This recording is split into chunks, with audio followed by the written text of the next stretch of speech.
성경에서 예수님을 비유적으로 많이 표현하는데 그 중에 하나가 뭐냐면 빛으로 표현을 하셨어요. 빛, 예수님에 대하여 세상의 빛이다. 또 큰 빛이다. 참 빛이다. 왜 빛이라고 했을까요? 만약에 빛이 없다면 어떻게 될까요? 여러분 중에 시력이 좋은 분도 있고 그렇지 못한 분도 있을 거예요. 근데 우리가 시력이 아무리 좋고 나는 눈이 좋다 한들 빛이 없다면 무슨 의미가 있겠습니까? 또 아름다운 꽃이 있다고 한들 빛이 없다면 꽃이 있는지 아름다움이 있는지도 우리는 알지 못할 것입니다. 곧 예수님이 우리의 마음속에 계실 때 이 빛이 들어오면 여기에 있는 모든 어두움이 결코 존재할 수 없죠. 참 빛인 예수님께서 여러분 안에 계시기에 우리 안에 있는 모든 두려움, 염려, 근심, 어두움이 물러가기를 원합니다. 물러갈 것입니다. 오늘 제목은 빛으로 오신 예수님. 한번 따라서입니다. 빛으로 오신 예수님. 빛으로 오신 예수님. 빛으로 오신 예수님. 빛으로 오신 예수님. 그래서 우리를 밝혀주시고 우리를 지혜롭게 해주시고 우리를 새롭게 해주실 줄 믿습니다. 그런 말이 있죠. 말은 낳으면 어디로 보내요? 제주로 보내고 그리고 사람은 낳으면 서울로 보내라. 서울로 보내라. 그런데 왜 그랬을까요? 거기서 말이 중요합니까? 사람이 중요합니까? 사람이 중요하죠. 왜 서울로 보내야 될까요? 우리도 자녀를 교육시켜서 가능하면 대학도 서울로. 그래서 새로운 말, 인서울이라는 말이죠. 인서울. 서울만 갔어? 훌륭하네. 잘했네. 보통 그렇게 이야기하잖아요. 왜 그럴까요? 서울은 수도이고 서울은 정치, 경제, 문화 모든 것의 중심되기 때문에 서울로 또 미국으로, 워싱턴으로, 파리로 그렇게 되기를 바라는 것이죠. 뭔가 큰 꿈이 있다, 큰 뜻이 있다, 그리고 그것을 크게 이루고자 한다면 그래도 서울로 가야 된다. 그것이 일반 상식처럼 중심으로 가야 된다. 그것이 일반 어떤 보편적인 생각이지요. 그런데 예수님께서는 또 하나님의 그 역사와 하나님의 뜻과 하나님의 흐르심을 보면 오히려 우리가 생각하는 어떤 중심, 그곳에서 시작하기보다도 오늘 예수님께서 가장 변두리, 버려진 땅, 무시받는 땅, 무시받는 사람들 가운데 들어가서 그들을 통하여서 하나님의 역사와 계획을 이루어가시는 것을 볼 수가 있습니다. 위대한 사람을 택하셔서 놀라운 사람, 부자인 사람, 뛰어난 사람, 유명한 사람만을 택하신다면 여러분과 제가 어찌 이 자리에 있겠어요? 오늘 성경의 이 말씀이 우리에게 큰 위로가 되는 것 같아요. 오늘 예수님께서 가장 변두리 그곳에 가셔서 새롭게 사역을 시작하시는 그 모습을 통하여 우리 스스로 한 사람 한 사람에게 나를 찾아오신 예수님을 느끼고 환영하고 기뻐하고 소망을 품는 그러한 대림절 첫 번째 주일이 되기를 바랍니다.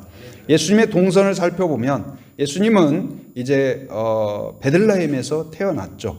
거기서 살았던 건 아니지만 베들레헴의 이 호적 신고를 위하여서 아버지 요셉과 마리아가 가는 과정 가운데에서 거기서 이제 갑작스럽게 출산을 하게 됩니다.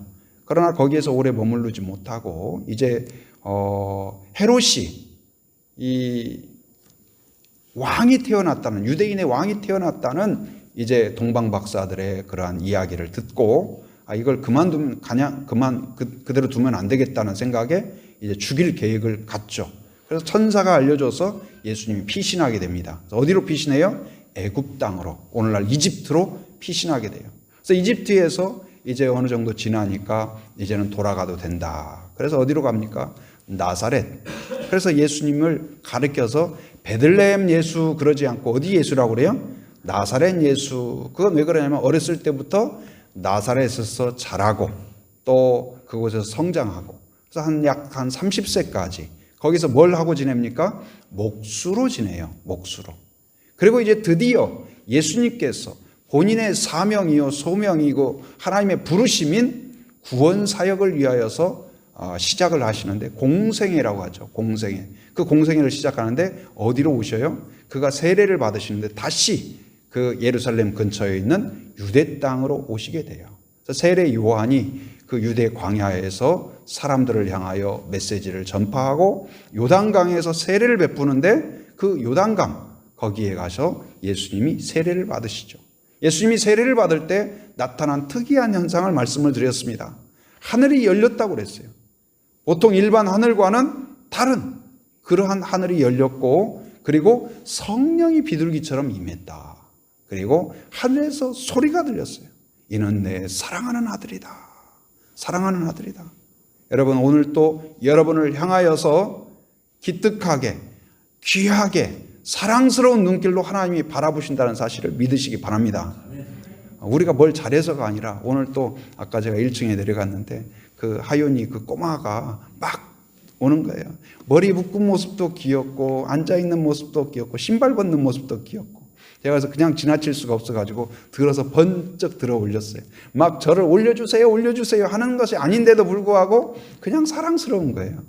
지난주에도 그 소리, 그 꼬마의 한 만 1살이나 2살 됐을까요? 그랬더니 초등학생들이 그냥 지나치지 못하고 볼을 무슨 장난감 만지듯이 막 만지면서 아이고 귀여워 아이고 귀여워. 그런데 오늘 하나님께서 예배 가운데 나온 여러분들, 그리고 하나님을 여러 상황 가운데 믿으려고 하고 의지하려고 하고 하나님을 찬양하려고 하고, 우리가 뭘 잘해서가 아니라 그 존재 자체로 사랑스럽게 사랑으로 보신다는 사실을 믿으시기 바랍니다.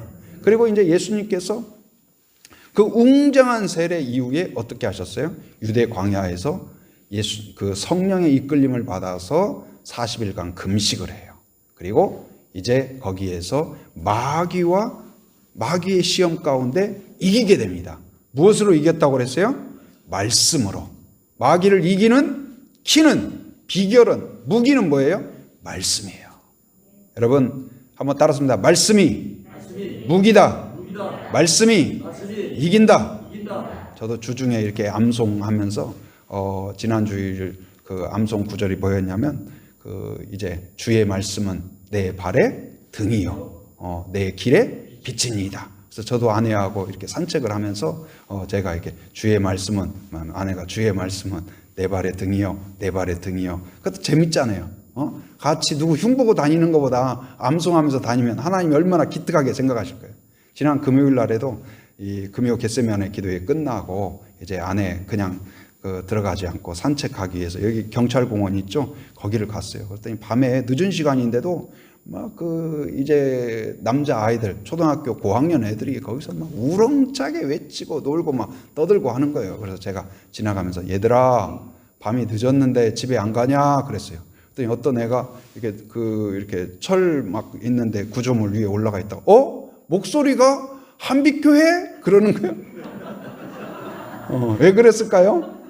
애들이 목요일 날 서로 마스크 끼고 있고 하지만 목소리는 들리잖아요. 근데 목소리를 딱 들으니까 알아챈 거예요. 아주 한빛교회. 그래서 맞다, 우리 목요일 날 만났었잖아. 그랬더니 애들이 저는 누구고요, 얘는 누구고요, 얘는 누구예요, 자기 이름들을 막 이야기하는 거예요. 근데 그 중에 유독 한 명이 저한테 자기 이름을 이야기하는 거예요. 제 이름 꼭 기억하세요. 저는 양준명이에요. 막 하는 거예요. 한밤중에. 멀리 이렇게 잘 보이진 않지만. 그래서 제가 애들을 유심히 봤어요. 그리고 마음속에 자기를 기억해 달라고 몇 번을 이야기하니까 저도 기억을 해야지 해가지고 양준명. 그래서 기억하려고 노력을 했어요. 그러고는 이제 메모를 해놔야 되는데 그냥 어물버물 하다가 잤어요.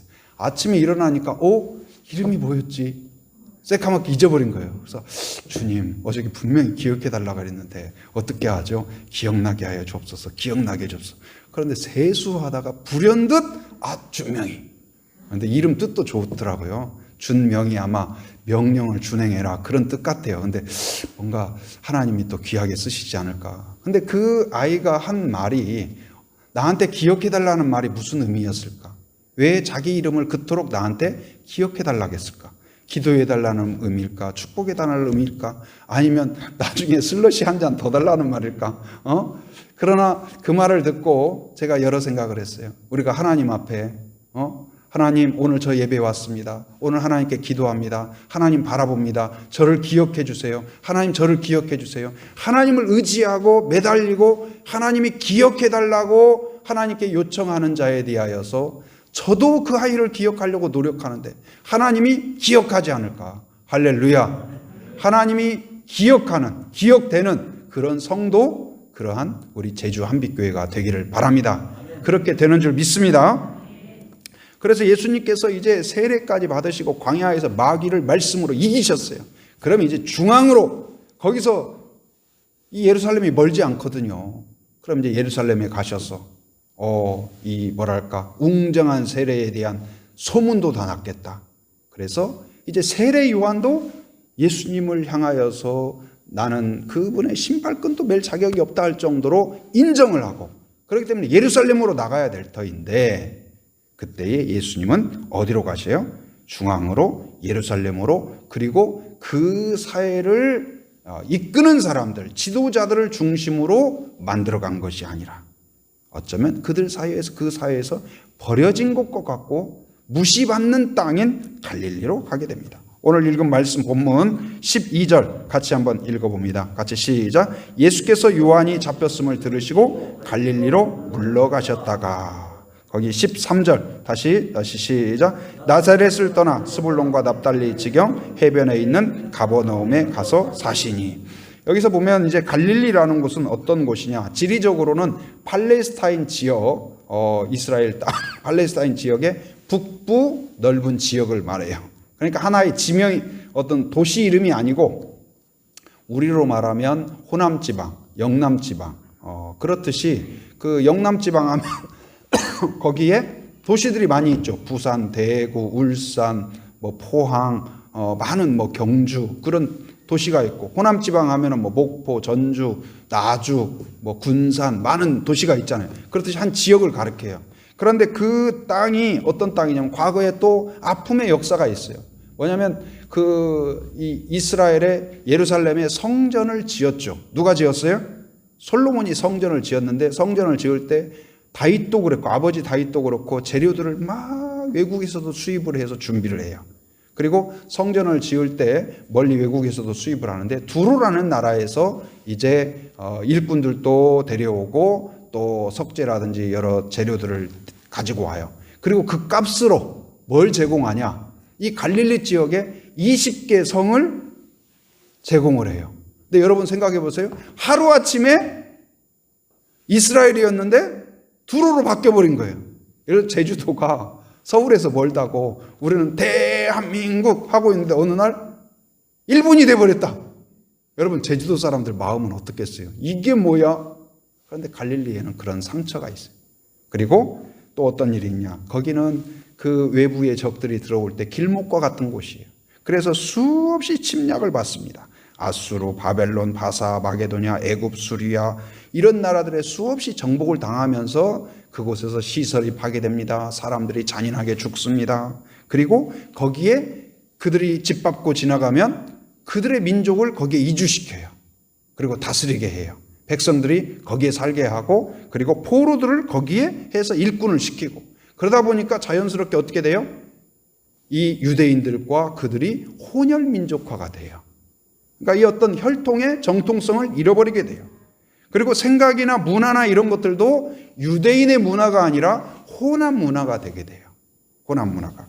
그리고 종교와 신앙도 어떻습니까? 하나님만 섬기는 신앙이 아니라 그들이 들어오면서, 이방 신앙이 들어오면서 오히려 유대인의 신앙, 하나님의 신앙, 유일신의 신앙도 여러 섞이고 혼합 종교가 되게 되고, 그러다 보니까 정통신앙이라고 생각하고 정통혈통이라고 생각하는 유대인들, 예루살렘, 유대지역 이런 사람들이 봤을 때는 갈릴리를 어떻게 보겠어요? 아주 천박하고 우리의 민족으로 너는 치지도 않는다. 아주 무시하고 신앙적으로 너희들이 무슨 신앙이야? 그게 무슨 예배야? 그게 무슨 제사야? 그게 무슨 기도야? 이렇게 무시하는 그런 곳이에요. 그런데 예수님이 어쩌면 그 당시에 가장 깨끗하고 경건하고 잘 믿고 순결하다고 자부하는 예루살렘이 아니라, 성전이 있는 그곳이 아니라 바로 본인의 사역, 그 공생애, 인류를 구원하는 이 구원 사역의 베이스 캠프를 어디로 들어갔어요? 갈릴리 지역의 가버나움으로 들어갔다는 사실이에요. 예수님은 왜 여기에 들어가셨을까? 근데 잠깐 들린 것이 아니라 13절에 보니까 가버나움에 가서 뭐 하시니? 사시니 그랬어요. 완전히 자리를 잡으셨어요. 사셨어요. 왜 그랬을까요? 그런데 그 이유를 거기 본문에서 이야기하고 있습니다. 14절 읽어봅니다. 같이 시작. 이는 선지자 이사야를 통하여 하신 말씀을 이루려 하심이라 일렀으되. 무엇 때문이라고요? 이는이라는 말은 그 이유는 그런 뜻이에요. 그 이유는 무엇이냐? 이사야를 통하여서 선포하신, 선언하신 선지자가 미리 이야기해 놓은 그 하나님의 뜻, 하나님의 말씀을 이루기 위함이다. 예수님의 인생은, 여러분, 예수님의 모든 탄생과 십자가의 죽음과 오늘까지도 그의 모든 삶은 자의적으로, 감정적으로 자기가 하고 싶은 대로 한 것이 아니라 매일매일 그의 기도는 무엇이었을까요? 하나님의 뜻이 어디에 있을까? 성도의 길은 무엇일까요? 예수님을 따라가는 것이죠. 주님이 나의 길이다. 동의합니까? 믿습니까? 그렇다면 주님은 어디를 갔을까요? 주님은 기차가 레일을 달려가듯이 하나님의 말씀과 계획과 뜻을 따라간 분이에요. 그의 탄생도, 베들레헴의 탄생이 그냥 우연이 아니에요. 하나님의 섭리 가운데 예정하고 하나님이 선지자를 통하여서 예정해 놓은, 선포해 놓은 그 뜻을 따랐고, 애굽 피신도 마찬가지입니다. 그리고 나사렛에 들어간 것도 마찬가지입니다. 그리고 십자가의 그 죽음까지도 예수님은 어떻습니까? 바로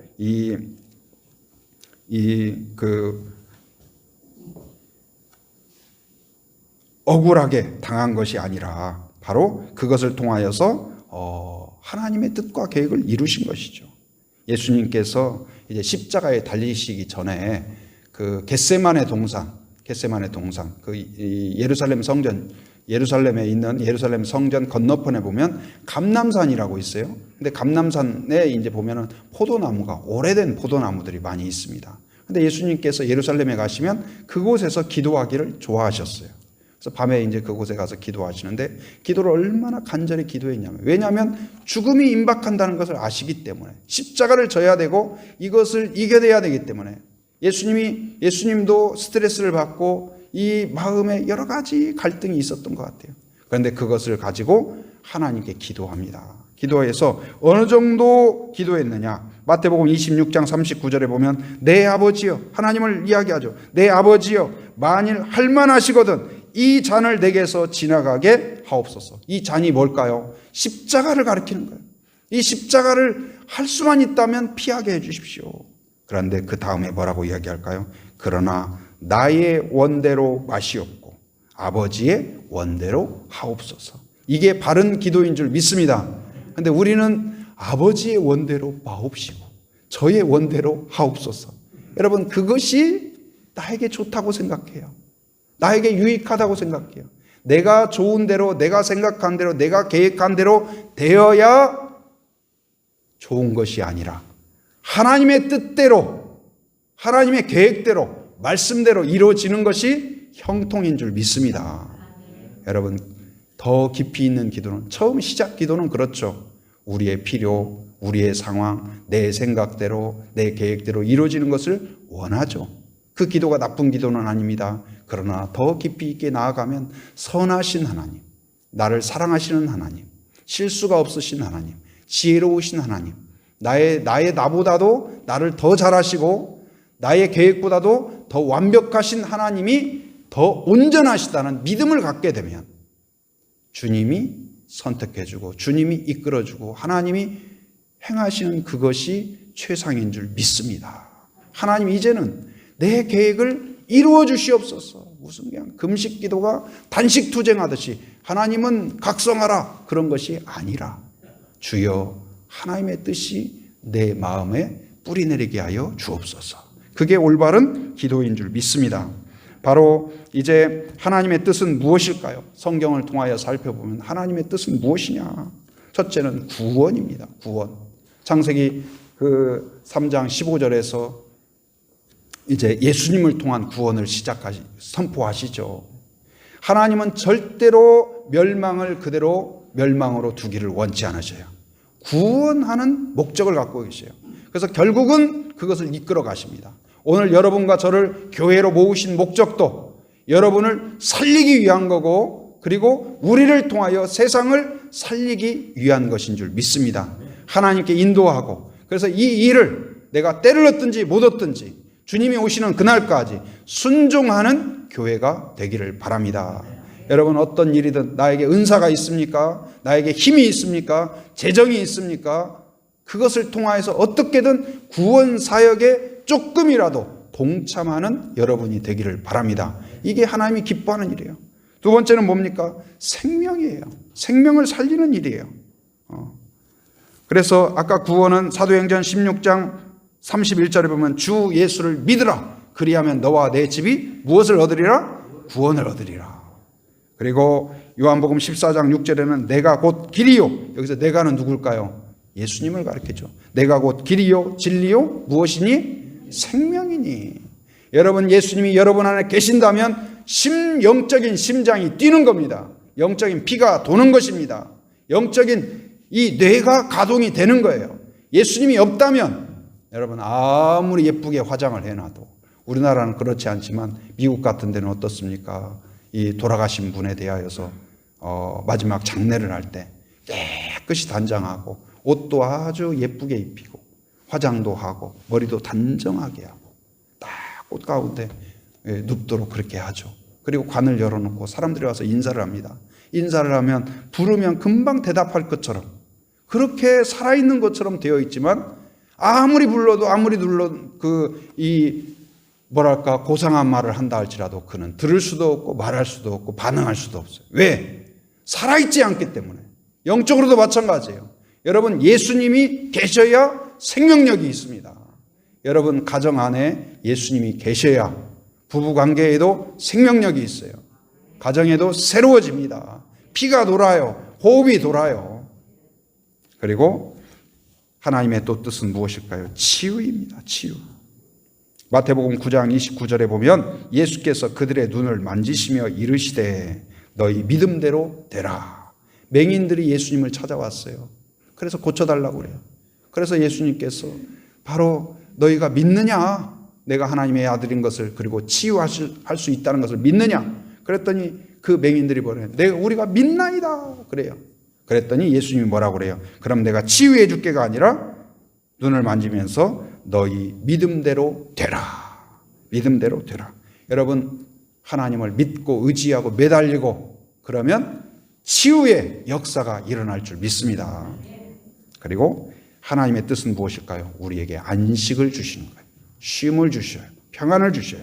마태복음 11장 28절에 보면 수고하고 무거운 짐진 자들아 다 내게로 오라. 내가 너희에게 무엇을 준다? 쉼을 주리라. 할렐루야. 예수님을 만나기 전까지는 다 평안이 없습니다. 진정한 평안. 그런데 바로 하나님의 그 뜻, 구원과 생명과 치유와 안식이 다 누구와 관련이 있어요? 누구와 관련이 있어요? 예수님과 관련이 있어요. 하나님의 모든 계획과 은혜와 뜻과 복과 이 모든 것은 예수 안에 있는 줄 믿습니다.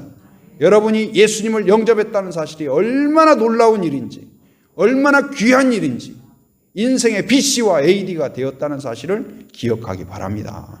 다른 것 좀 부족해도요, 예수님이 계시다는 그 감격을 잃어버리지 않기를 바랍니다. 그 기쁨을 누리기를 바랍니다. 그 소망을 꿈꿀 수 있는 그러한 성도가 되기를 바랍니다.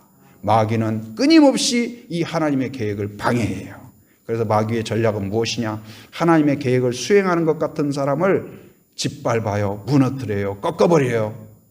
그런데 그 아담 하나님이 보실 때 얼마나 보기 좋았으면 심히 좋았더라 그랬잖아요. 에덴 동산을 만들어 놓고 아담과 하와가 논의는 모습도 좋아요. 대화 나누는 모습도 좋아요. 하나님을 향하여 하나님 부르는 것도 예뻐요. 그런데 아담이 어때요? 마귀가 다가가서 살짝 유혹을 해서 하나님이 널 사랑하는 게 아니다. 너 그거 못 따먹게 한 것은 네가 하나님처럼 될까 봐. 하나님이 시기하고 그래가지고 그런 거야. 가만히 들어보니까 그런 것 같기도 하고. 맞아. 그러니까 하나님이 그랬지 해가지고 이 믿음이 다 흐트러져 버려요. 타락해서 결국은 죄를 범하죠. 그래서 사단은 낄낄거렸을 것입니다. 이제는 끝났다. 하나님의 계획은 끝났다. 그러나 하나님은 거기서 멈추지 않고 새로운 아담, 두 번째 아담을 준비하셔요. 그게 누굴까요? 예수 그리스도예요. 오늘 또 본문에서도 마찬가지입니다. 이제 세례 요한은 위대한 선지자였어요. 세례 요한이 얼마나 위대했냐면요. 사람들이 다 누구라고 생각했냐면 누구라고 생각했을까요? 메시아라고 생각했어요. 오실 메시아라고.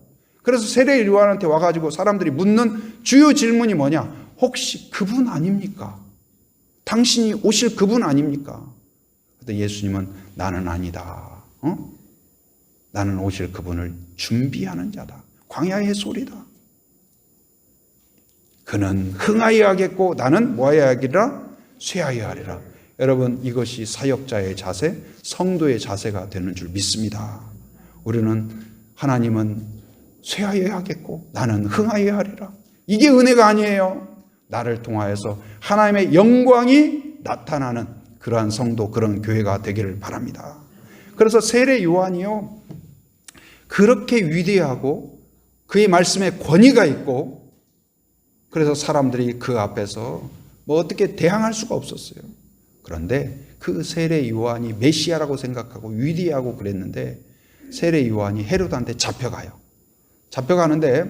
잡혀가고 이 헤롯과 그의 지금 아내인 헤로디아라는 사람이 매우 앙심을 품고 있어요. 불편해하는데 왜 그러냐? 이 헤로디아라는 사람이 동생의 아내예요. 그러니까 헤롯이 자기의 힘으로 동생의 아내를 빼앗았어요. 그랬더니 이 세례 요한이 잘못된 거다. 옳지 못하다. 그렇게 하면 안 된다. 지적을 한 거예요. 그러면 회개한 것이 아니라 헤롯이 이놈 봐라. 그래서 이 헤로디아가 또 두고 보자. 너 세례 요한 두고 보자. 그러다가 어떻게 하냐? 감옥에 가두고 이제 어느 날 헤롯의 생일이 되었어요. 생일이 되어서 잔치가 벌어졌는데 거기에 헤로디아의 딸이 춤을 춥니다. 아주 춤을 준비된 춤이 아주 너무 흥겹게 추었던 것 같아요. 그랬더니 헤롯이 막 술도 들어갔겠다. 춤을 보니까 너무 기분이 좋아요. 그래서 딱 사람들한테 뭐냐? 네 원하는 게 뭐냐? 원하는 거 내가 뭐든지 들어준다. 그랬더니 아마 몇 살이나 됐을까요? 많아야 청소년 정도 됐겠죠. 중학교 1, 2학년이나 됐을까요? 그랬더니 소원을 뭘 말하는지 아세요? 감옥에 있는 세례 요한의 머리를 잘라서 쟁반 위에 받쳐서 저한테 주십시오. 여러분, 이게 어떻게 이런 말을 할 수 있을까요? 근데 누가 시켰을까요? 자기의 어머니 헤로디아가 시킨 거예요. 그래서 이 헤롯이 사람들 앞에 공포를 해놨기 때문에 안 할 수도 없고, 그래가지고 결국은 세례 요한이 거기서 목이 잘려서 쟁반에 들려서 죽게 돼요. 이 처참하게 죽어가는 이 과정, 이런 소식을 백성들이 들으니까 메시아라고 여겼는데, 그를 통하여서 뭔가 하나님의 역사가 일어날 걸로 생각했는데 끝났다. 이건 이게 너무 막 멘붕 상태가 된 거예요. 마귀는 다 이긴 것 같았습니다.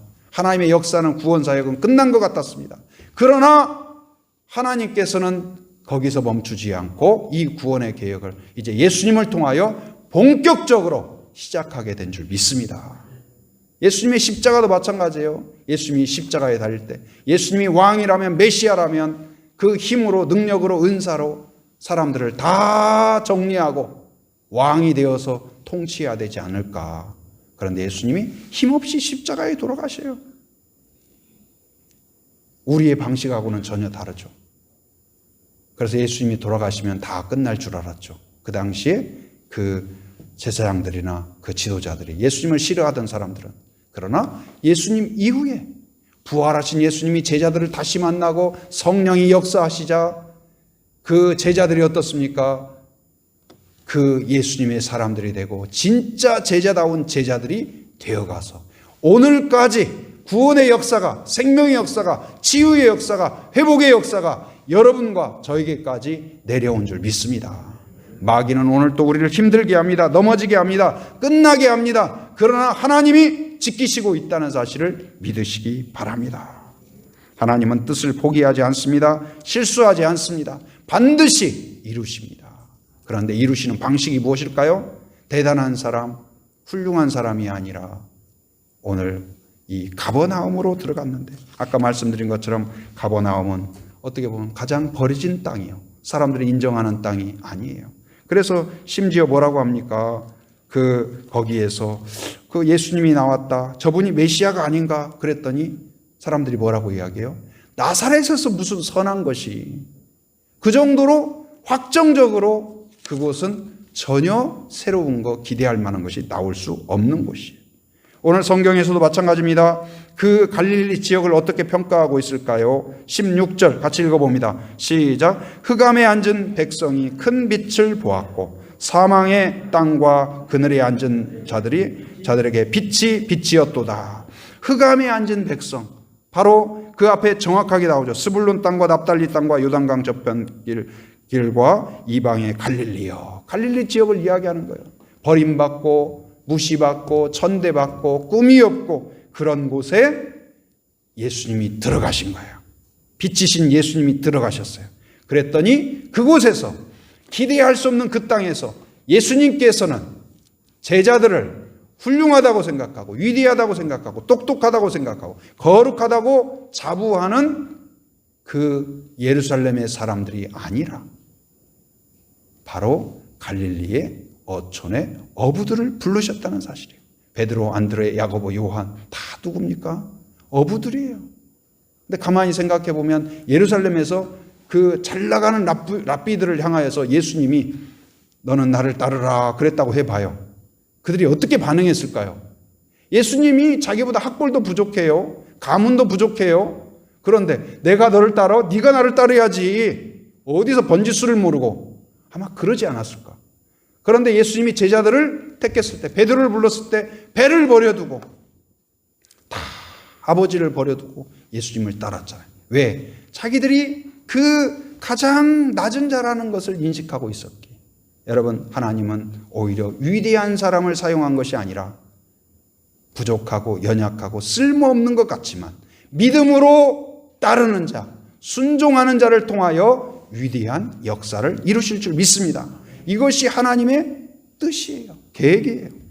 연약한 자를 들어서 강한 자를 부끄럽게 해요. 거기에서 제자를 세웠습니다. 여러분, 그러한 은혜가 아니라면 바로 여러분과 저 같은 사람이 바로 하나님의 어떻게 자녀가 될 수 있었겠습니까? 여러분, 오히려 잘 나가고 대단한 사람들이 예수 믿기가 더 쉽지가 않아요. 그런 분들도 있죠. 예수도 잘 믿고 또한 사회적으로도 성공하고 그러면 얼마나 좋겠습니까? 그러나 만약에 하나에 우리가 둘 중에 하나 선택한다면 뭘 선택해야 될까요?